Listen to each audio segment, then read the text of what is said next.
Hey everyone, so my name is Komal and I'm 29 years old और मैंने 29 years old में अपना first solo travel किया है और I'm going to share my experience with you. So stay tuned. So travel करना मेरा बहुत टाइम से ये सपना था कि मैं सोलो ट्रैवल करूं और इसके लिए मैंने डेस्टिनेशन चुना किन्नौर। फर्स्ट मेरा सोलो ट्रैवलिंग था और मैंने बहुत एंजॉय किया, बहुत सारी चीज़ें सीखी, बहुत से लोगों से मिली, कुछ नया कल्चर, नया एनवायरनमेंट, नए से लोग और नया सा खाना और कुछ न्यू एक्सपीरियंसेस मैंने इस जर्नी में एक्सपीरियंस किए हैं। सो ये टोटल 4 डेज़ का ट्रिप था एंड मेरी जर्नी होती है शुरू चंडीगढ़ से। सो चंडीगढ़ से मैंने सवेरे 6 बजे बस ली, जो कि मुझे रिकांगपिओ पहुँचाती है रात के 8 बजे। पहले जो मुझे जाना था वो मुझे रामपुर जाना था और रामपुर वो बस पहुँचती है 3:30 बजे के आसपास। बट मैंने जो एचआरटीसी की वेबसाइट थी उस पे मैंने थोड़ा-सा मतलब ध्यान नहीं दिया, अच्छे से वो पढ़ी नहीं और मुझे लगा कि ये 3:30 बजे मुझे रिकांगपिओ पहुँचा देगी। जो कि गलत था और फिर इसकी वजह से मेरी जो जर्नी थी वो लंबी खिंच गई। मुझे 14 घंटे का ट्रैवल ऑलमोस्ट करना पड़ा और देन मुझे अपना स्टे भी फाइंड आउट करना पड़ा था। तो अगर आप लोग जा रहे हो तो मैं रेकमेंड करूँगी कि आप बीच में स्टे ले लो, जैसे नारकंडा हो गया, रामपुर हो गया, okay and then next day आप अपनी जर्नी फिर से शुरू कर सकते हो। इस तरह से आपको एक ट्रैवल फटीग भी नहीं होगी और आप आराम से एन्जॉय करते जा सकते हो। सो रिकांगपिओ पे समहाउ मैंने अपना स्टे जो है वो कर लिया था एंड ये मुझे थोड़ा-सा कॉस्टली पड़ गया बिकॉज़ मैंने पहले जो आर&डी थी वो सही से नहीं करी थी एंड दैट्स व्हाई ये हुआ। तो मैं ये रेकमेंड करूँगी कि अगर आप लोग जा रहे हो तो अपना प्रॉपर होमवर्क करके जाओ सो दैट कि आपको वो चीज़ें थोड़ी कॉस्टली ना पड़े। डे 2 का मेरा प्लान था कल्पा जाने का।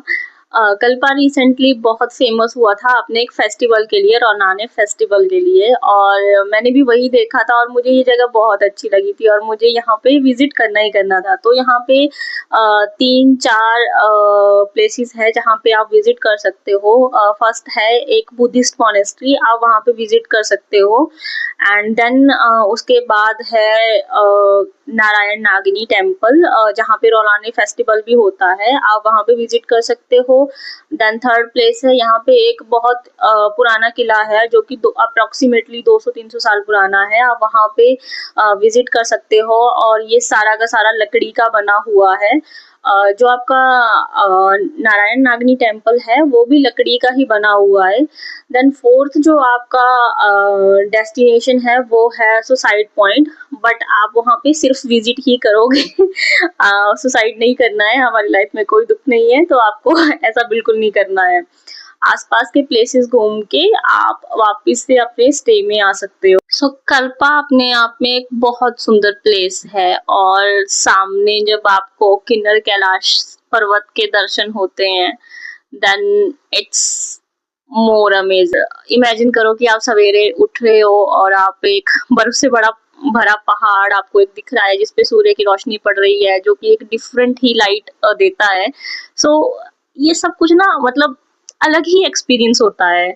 सो मैं पूरा दिन कल्पा घूमी हूँ, लोगों से मिली हूँ, थोड़ा-थोड़ा कुछ-कुछ खाया है, इधर-उधर घूमी हूँ और शाम को मैं अपने स्टे पे वापस आ गई थी, जो कि रिकांगपिओ में था और अभी मुझे करनी थी नेक्स्ट डे की प्लानिंग और नेक्स्ट डे के लिए जो मेरा डेस्टिनेशन था वो था चितकुल। चितकुल को कहा जाता है लास्ट विलेज ऑफ इंडिया। यहीं पे आपको हिंदुस्तान का आखिरी पोस्ट ऑफिस एंड आखिरी ढाबा भी मिलेगा देखने के लिए।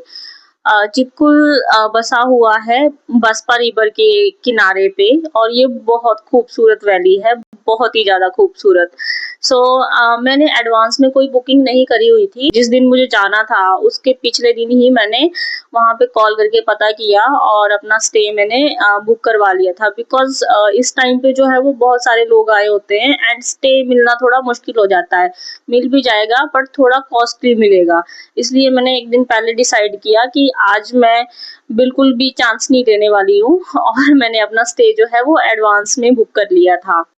सो डे थर्ड में मैं अर्ली मॉर्निंग उठ गई थी, अपना ब्रेकफास्ट करके होटल से चेकआउट करके मैं चली गई रिकांगपिओ बस स्टेशन पे जहाँ से मुझे बस लेनी थी Reckong Peo to Chitkul. But problem ये था कि उन्होंने मुझे पिछले दिन बताया था कि बस 9:30 बजे यहाँ से जाती है, और मैं वहाँ पे 9:30 बजे बैठ गई हूँ जाके, बट बस आई है 11 बजे। 11 बजे के आस-पास वो वहाँ से चली है, और वहाँ से अप्रोक्सिमेटली 4 से 5 घंटे चितकुल पहुँचने में लग गए। तो मतलब 11 बजे वो वहाँ से चले थे एंड 3:30 बजे वो चितकुल पहुँचते हैं जाकर। और भाई रास्ते बहुत ज़्यादा स्केरी है।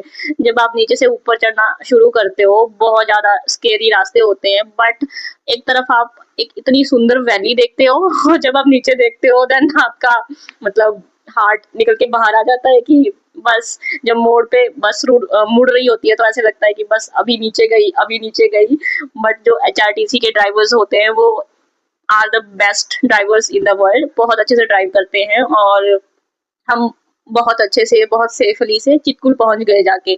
और भाई चितकुल जो है वो बहुत सुंदर विलेज है, बहुत ही ज्यादा, मतलब एक ड्रीम के जैसा लगता है। और मतलब मैं गई थी 4th ऑफ जून को, तो वहां पे भाई 1 डिग्री सेल्सियस टेम्परेचर था, इतनी ज्यादा ठंड थी वहां पे। मतलब जब सर्दियां पीक पे होती होंगी तब तो वहां पे माइनस में ही रहता है टेम्परेचर, बट जब मैं वहां पे थी तब भी 1 डिग्री सेल्सियस था, और बहुत ठंडा प्लेस है भाई, बहुत ही ज्यादा ठंडा। अच्छा, जब आप रिकांगपिओ से चितकुल जाते हो तो बीच में एक पॉइंट आता है सांगला करके, वहाँ पे बस स्टैंड भी है, और आपको आसपास बहुत से स्टेज मिल जाएंगे। अगर आप रुकना चाहो तो वहाँ भी रुक सकते हो। चितकुल जाने के लिए बसेस का थोड़ा सा दिक्कत रहता है। वहाँ दिन में जो सरकारी बस है वो भी एक ही जाती है, और जो प्राइवेट बस है वो भी 1-2 ही जाती है, तो ज्यादा बसेस वहाँ पे जाती नहीं है।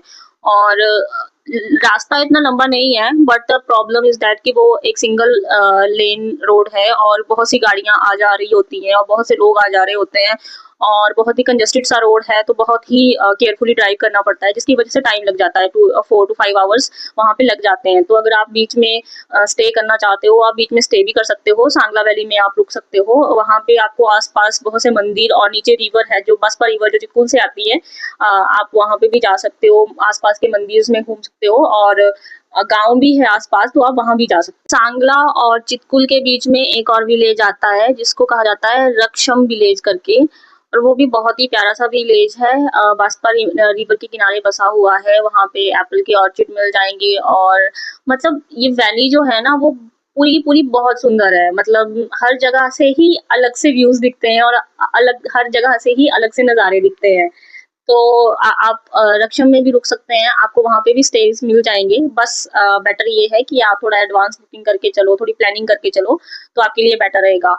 और मैं चितकुल में पहुंच गई थी कुछ 3-3:30 बजे के अराउंड। मैंने अपने स्टे में गई, अपना बैग रखा, देन आई केम बैक, और मैंने थोड़ा गांव घूमा, थोड़ा इधर उधर गई, ठीक है, लोगों से बातें करी।